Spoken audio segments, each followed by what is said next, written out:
Cruisers, frigates और destroyers और nuclear submarines और एवरीथिंग इज देयर। तो इतनी बड़ी फोर्स वहां पर ऑलरेडी यूएसएस अब्राहम लिंकन के तौर पे थी, और अब जेराल्ड आर फोर्ड भी वहां चला गया है। ये दुनिया का सबसे बड़ा एयरक्राफ्ट कैरियर है, 90 प्लस एयरक्राफ्ट ये लेकर के चलता है। इसके अलावा दो तीन चीजें मैं और बताता हूं जो इस बात को सिद्ध करेंगी कि GBU-57 के ऑर्डर के अलावा और क्या क्या एक्टिविटीज हो रही हैं जो कि इस एस्केलेशन को बहुत सीरियस एस्केलेशन बनाती हैं। पहली बार यूनाइटेड स्टेट्स एयरफोर्स का इतना जबरदस्त मोबिलाइजेशन हुआ है। यूनाइटेड स्टेट्स एयरफोर्स ने 18 B-35 बॉम्बर्स, फाइटर जेट्स वहां पर भेज दिए हैं मिडल ईस्ट के अंदर। उसके अलावा उनके जितने भी मिडल ईस्ट में जो जो उनके बेसिस हैं, उन बेसिस को ताकतवर दोबारा बनाया गया है, उनको उनको कंसोलिडेट किया गया है। तीसरी बात, जिस प्रकार से एयर डिफेंस सिस्टम्स इजराइल में भेजे गए हैं और उनके जो इंपॉर्टेंट एयर बेसिस हैं वहां पर भेजे गए हैं वो। चौथी बात, अमेरिका ने पहली बार नॉर्दर्न एरियाज में, आर्मेनिया अजरबैजान में अपनी फोर्सेस वहां पर उतारी हैं, जो कि एक शायद एक पॉसिबल ग्राउंड एक्शन का कोई कोई कोई वहां पर अंदेशा हमको देने दे रही हैं। वहां पर आप देखेंगे इसको सोशल मीडिया में से कहा जा रहा है, और इसको कहा जा रहा है कि it will be a northern knockout.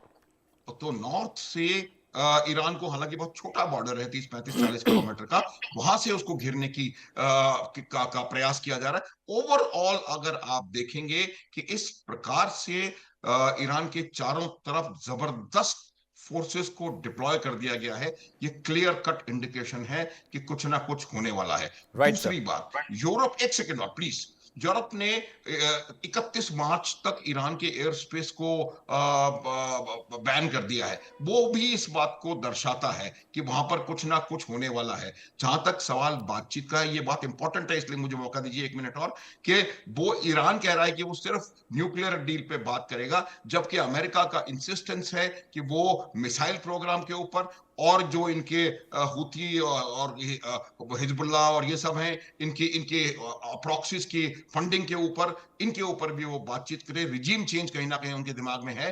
तो वो बातें मुझे लगता है किसी भी अंत पर पहुंचने वाली मुझे लगता नहीं कि होंगी। जनरल साहब, मेरा और एक सवाल और आपसे था। B-2 जी जी बॉम्बर्स की डिप्लॉयमेंट पर चर्चा हो रही है। GBU-57 बम खरीदा है, ऑर्डर दिया बोइंग को अमेरिका ने बड़े बड़े पैमाने पर।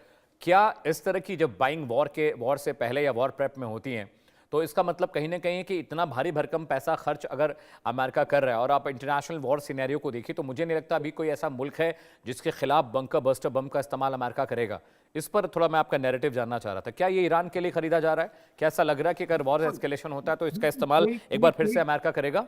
हाँ, कोई कोई शक नहीं है, कोई शक नहीं है। Right sir. अमेरिका ने जून 25 में करके दिखा दिया। उन्होंने जितना भी किया सही था, वो था, उसकी बात नहीं है। वहां पर राइट सर। उन्होंने GBU-57 को लॉन्च करके दिखा दिया, और राइट इतने सर। बड़े ऑर्डर का मतलब सिर्फ ये कहां और टेंशन है? क्या वो गाजा में इसका इस्तेमाल कर सकते हैं? नहीं। यूक्रेन में? नहीं। ये सिर्फ और सिर्फ ईरान के लिए लिए गए हैं, इसमें मुझे कोई संशय नहीं है। लेकिन ये भी अभी भी एक परिस्थिति इस प्रकार की है कि वो प्रेशर डाल रहे हैं और इतना दबाव बनाने की कोशिश कर रहे हैं कि ईरान कहीं ना कहीं सकम हो जाए। लेकिन मुझे ऐसा होता हुआ नजर नहीं आ रहा, और हालात बिगड़ने की फेयर इनफ सर। परिस्थिति हो रही है। Fair enough sir. मैं संजीव सर के पास जा रहा हूँ। संजीव सर, हम लोग लगातार रीड भी कर रहे हैं ईरान की सिचुएशंस को, और आप डिबेट में कई बार मेरे पास बैठे भी, मेरे साथ बैठे भी सर आप।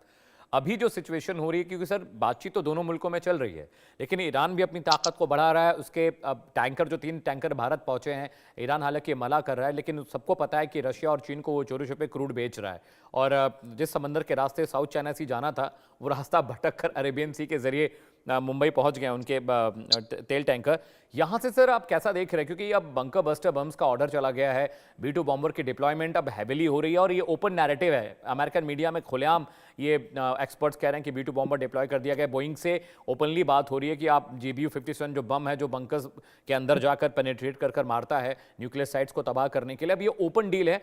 तमाम अखबारों में ये खबर है, तमाम मैगजीन्स में ये खबर है, और पेंटागन के जो सोर्सेज हैं वो भी कह रहे हैं कि yes we have ordered GBU-57 bomb for Iran. अब यहाँ से आप एस्केलेशन कितना देख रहे हैं सर, या अभी भी बातचीत ही चलती रहेगी?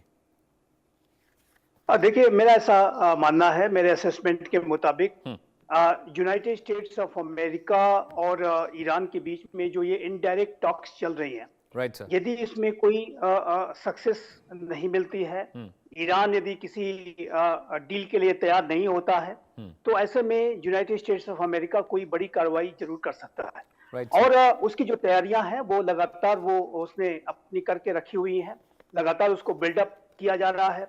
अभी यूएसएस इब्राहिम लिंकन जो कैरियर स्ट्राइक ग्रुप वहां पे पहले ही मौजूद था, और अब जेराल्ड को भी भेजा। यूएसएस जेराल्ड फोर्ड, और जो कि दुनिया का सबसे जो बड़ा वो कैरियर स्ट्राइक ग्रुप है, वो एक आर्माडा है। जैसे कि अभी माथुर साहब ने कहा कि वो सिर्फ एकमात्र एयरक्राफ्ट कैरियर नहीं है, बल्कि उसके साथ जो उसके जो साथ में चलने वाले जो अन्य मिलिट्री एसेट्स, डिस्ट्रॉयड फ्रिगेट्स, हाँ सर, हाँ, destroyer frigate, submarines etcetera etcetera, so वो सारी जो उनकी जो ताकत है वो बहुत ही विशाल होती है। और ऐसे में दो दो जो एक डबल माइट के साथ अमेरिका वहां पर मौजूद है, और जाहिर है कि ये जो बिल्डअप है वो उसका इस्तेमाल करते हुए अमेरिका ईरान के अंदर कोई बड़ी स्ट्राइक्स कंडक्ट कर सकता है। हालांकि मेरा ये मानना है कि अमेरिका कोई ग्राउंड इन्वेजन या जो बूट्स ऑन द ग्राउंड जिसको कहते हैं वो नहीं करेगा, लेकिन अमेरिका इस तरीके की माइट के साथ मौजूद है कि वो ईरान को अपने लार्ज स्केल एरियल स्ट्राइक्स के माध्यम से और स्पेशल मिलिट्री ऑपरेशन के माध्यम से हाई वैल्यू टारगेट्स को हिट करने के लिए अमेरिका बड़ी से बड़ी कार्रवाई करने के लिए तैयार है। और मेरा ऐसा मानना रहा है, जैसा कि मैंने आपके शोज में पहले भी कहा है, कि ईरान के लिए बुद्धिमत्तापूर्ण यही होगा कि वो एक डील के लिए तैयार हो जाए, और उस डील में उसको जाहिर है कि अपने यूरेनियम एनरिचमेंट को तो रोकना ही होगा, साथ ही साथ उसकी जो मिसाइल की जो कैपेबिलिटीज हैं उसके ऊपर भी उसे लगाम लगानी होगी, टेरर प्रॉक्सीज को सपोर्ट करना बंद करना होगा। और देखिए, एक बात बहुत साफ दिखती है कि अमेरिका ने ये जो बिल्डअप किया है वो इस बात को भी वो अच्छी तरह से असेस कर रहा है कि ईरान की आंतरिक स्थितियां अच्छी नहीं है। ईरान के जो इंटरनल कॉन्ट्रडिक्शंस हैं, जो अंदर की जो फॉल्ट लाइंस हैं, वो लगातार गहरी हो रही है। ईरान की जो सामाजिक स्थिति पहले से ही खराब थी, महिलाओं को लेकर के जो वहां पर असंतोष व्याप्त है, लोकतंत्र की मांग करने वाले पहले से ही वहां पर जो उनकी आवाजें दबा करके रखी गई, और वो ईरान की जो रिजीम के द्वारा, इस्लामिक रिजीम के द्वारा जो अपनी आवाम के ऊपर ही ब्रुटैलिटी दिखाई जाती है, उससे सामाजिक रूप से तो तनाव था ही, आर्थिक जो तनाव है वो भी बहुत बढ़ गया है। और अभी हाल का जो बड़ा प्रदर्शन हुआ था, जो कि ईरान के इतिहास का, इस्लामिक रिजीम के इतिहास का सबसे बड़ा प्रदर्शन था, वो आर्थिक विषयों से ही आरंभ हुआ था।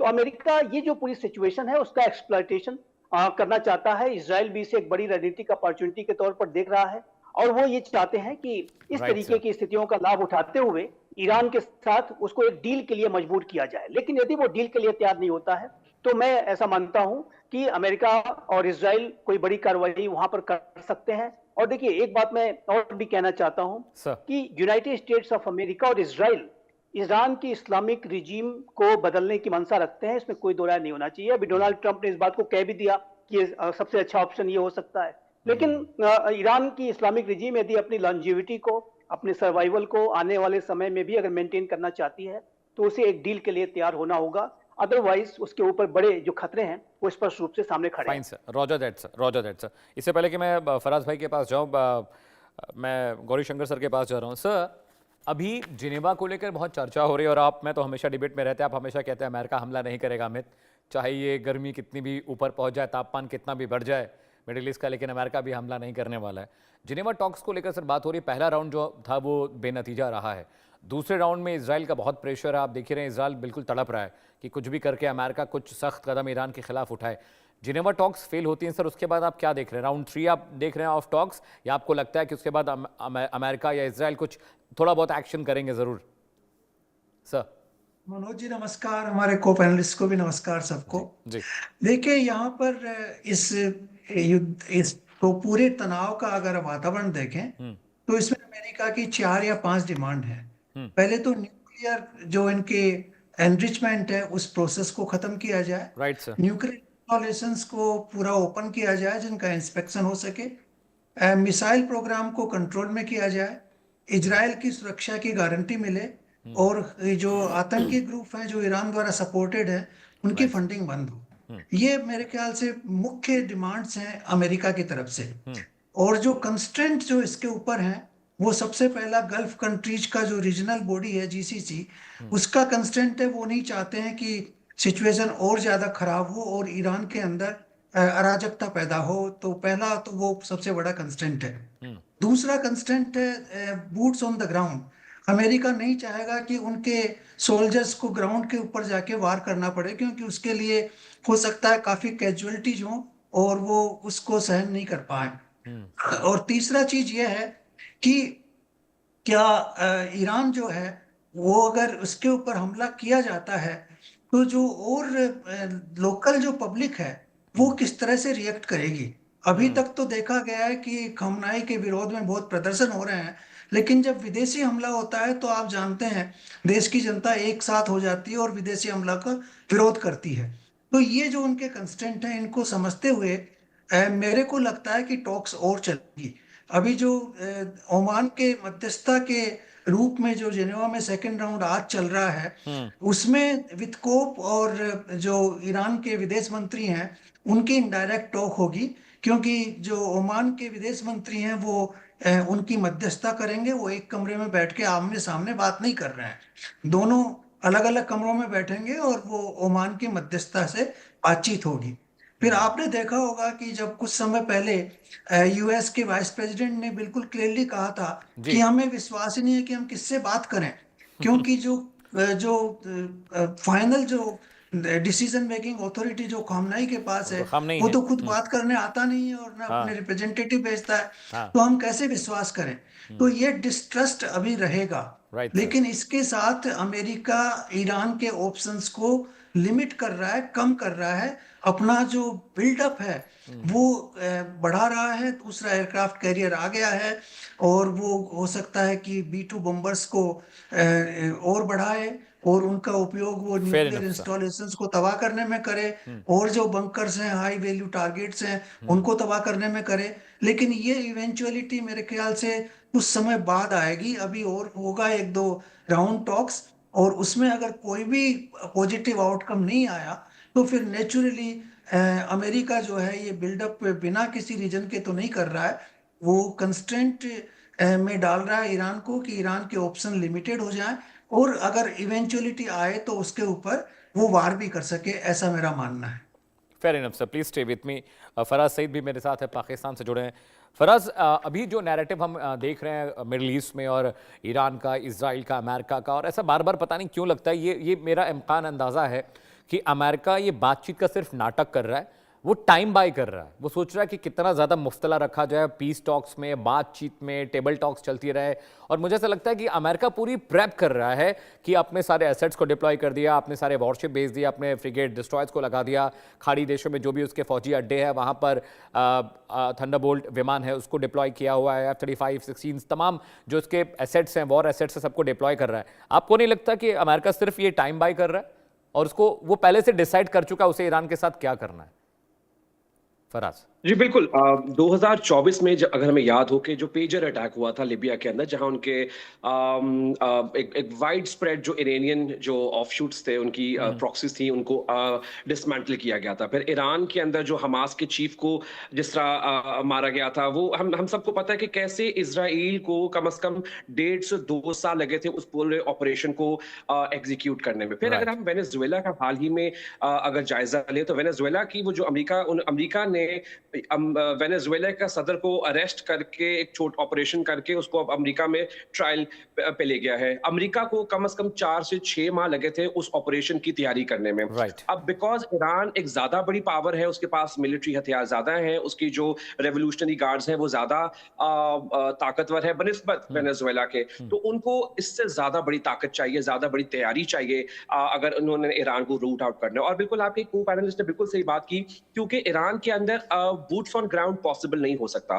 बट बिकॉज ईरान के अंदर रजीम चेंज की बहुत ज्यादा आवाजें आ रही हैं मुल्क के अंदर से भी, और अमेरिका के सदर जो डोनाल्ड ट्रंप है उन्होंने भी यही कहा था कि हेल्प इज ऑन इट्स वे जब प्रोटेस्टर्स को मारा जा रहा था। तो ये मुमकिन बात हो सकती है, जैसे वेनेजुएला के सदर को उठा के वहां से ले गए थे और रजीम चेंज हो गया, और कैसे पूरी गवर्नमेंट जो है फौरन उस टाइम तो उन्होंने वेनेजुएला के सदर का साथ दिया कि हम आपके साथ खड़े हैं, हम चाहते हैं उनको वापस भेजा जाए, लेकिन उन्होंने फौरन अमेरिका की शराइत मान ली, जो अभी हाल की जो हुकूमत है। इसी तरह ईरान के अंदर ये पॉसिबिलिटी है कि हो सकता है कि टॉक्स जो है वो सिर्फ दुनिया के दिखावे के लिए हो, आप अपना मिलिट्री बिल्डअप करते करते जो ही आप ऑपरेशन प्रिपेयर्डनेस आपकी हो, आप वहां रजीम चेंज कर दें। और हो सकता है, देखिए वो क्यों चाह रहे हैं कि खामनाई बाहर है, बिकॉज खामनाई जो है वो खबर ये है कि वो इन हाइडिंग है, बिकॉज अगर कोई रजीम चेंज ऑपरेशन होता है ईरान के अंदर तो ऐसे बूट्स ऑन ग्राउंड नहीं होगा, वो होगा ऐसे कि ईरान के जो मेजर रेवोल्यूशनरी गार्ड्स के हेड्स हैं या खामनाई साहब हैं,